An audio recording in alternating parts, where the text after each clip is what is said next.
Alright guys, now that we know kind of how we're separating and why we're separating, so we're going to talk about how you can really see those fault lines in Germany. So what's going to happen is we're going to divide Berlin. Let's pretend Berlin looks like this. So we're going to divide Berlin into 4 spheres. Alright, so Soviet Union's going to have one, US, France, and Great Britain. So obviously, from what we know about communism versus capitalism, this is a communist country. Soviet Union's communist. So US, Great Britain, and France are all capitalists. So really what could happen is we're going to take Berlin, and the capitalist countries have 3/4 of it. Alright? So because of this, the Russians, the Soviet Unions, are not happy. Because they've consolidated their 3 spheres into one big Western bloc. Alright? So in response to that, the Russians blockaded all the roads, rail, and water links into Berlin, arguing that they no longer had power or jurisdiction over Berlin. So they are going to literally block anything from coming into Berlin. Alright? So no cars, no nothing, nothing's getting in. They also are going to build the Berlin Wall to stop the movement of people from East to West Germany. And the Berlin Wall symbolized that Iron Curtain that Churchill referenced earlier, and it separated the West and the East. But to combat them blocking the roads and the water and everything in there, the United States starts to conduct airlifts. So they were called the Berlin Airlifts for nearly a year to supply starving citizens in Berlin.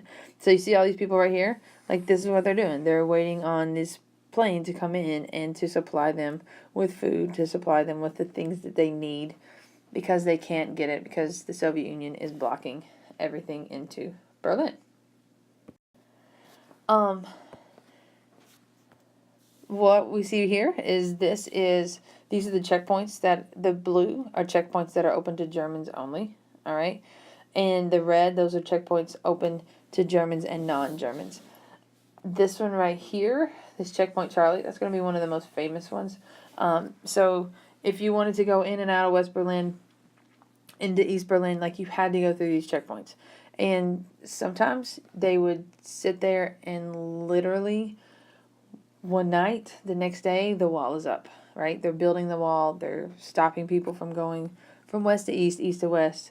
It was not very fun for the Germans. This is a picture of someone who, if you tried to go through the wall, or you tried to go around the things, they would shoot and kill you. And then this was a currentist picture of Checkpoint Charlie, right? So this picture is still there. Like, the checkpoint is still there. They don't have to do that anymore, but they just kind of kept it there. All right. So, Americans in the Cold War. We haven't really talked about the whole Red Scare. Americans are going to be scared of communism. We're going to talk more about that tomorrow, and as to how Americans are going to react and how that is going to play out. But what we are going to do is we see that we've already committed to being the global police force, and we committed to that with the Truman Doctrine. We talked about that early. All right? So we're going to go and help anyone who wants to fight communism. We're going to put in a couple more things in place to kind of reinforce the fact that we're going to do that. The first thing that we're going to talk about is the National Security Act. This happened in 1947. The date isn't necessarily important, but no, it's happening in the 40s, heading into the 50s. What this did is it created the Department of Defense, which brought all military branches together. So we're looking at the 5 military branches, and it's going to bring them all underneath one Department of Defense. We also are going to create the National Security Council and the CIA, the Central Intelligence Agency. So this is going to ensure the president has all necessary information, and it's going to help guide them to combat Russia, because that's what we're going to do, and that is our main focus right now. All right? We're going to go and look at some nuclear defense. The government placed the Army in charge of further atomic research. We know we've already used the atomic bomb and we have the atomic bomb, and so the development of more nuclear weapons are going to become a top priority. But really, the year that is the most important when we're looking at the Cold War is 1949. All right? So this year helped reshape our policy because Russia is going to test its first atomic bomb and China is going to fall to communism. So, China falling to communism is very scary to the United States because it's a huge country. Obviously, we compete with them a lot, and so when they fall to communism, like, it just heightens everyone else about, oh my gosh, we're going to be going to communism. All right. Before I talk about the NCES 68, I need you to look at this picture over here where it says communism. You'd hate it if you had money. What communists really do is it ensures everybody has the same amount of stuff, right? So everyone has the same. So if you don't have money, communism looks really appealing to you because you are going to have food, you're going to have shelter, you're going to have clothes to wear.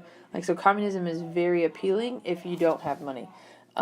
If you do have money, you're going to hate it because you're going to get that taken away from you and you're all going to have the same amount of stuff. All right? So, the NCS 68.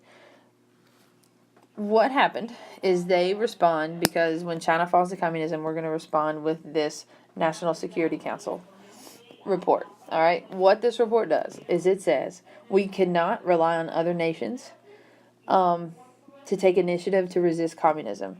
So basically, this report makes the U.S. the leader of the non-communist world and committed the U.S. to fight communism anywhere, at any time. So we are going to fight communism no matter where it is and no matter who it is. All right, this is going to be important because we're getting ready to lead into talking about the Korean War, and that was our first test. That was our first test of this report. All right, I need you to stop right now. I need you to do one interaction.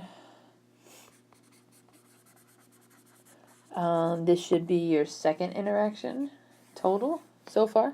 All right. Like I said, we haven't really talked about how the Cold War has led to the Korean War yet. We're getting ready to, I promise. So we can talk about what are the causes of the Cold War. So we know World War II is a cause. We know communism versus capitalism is a cause. This communism piece, that is a huge piece that you should probably be making some connections to other events or maybe even a significance. So those would be very easy interactions that you can make over this piece of material. All right, and scene.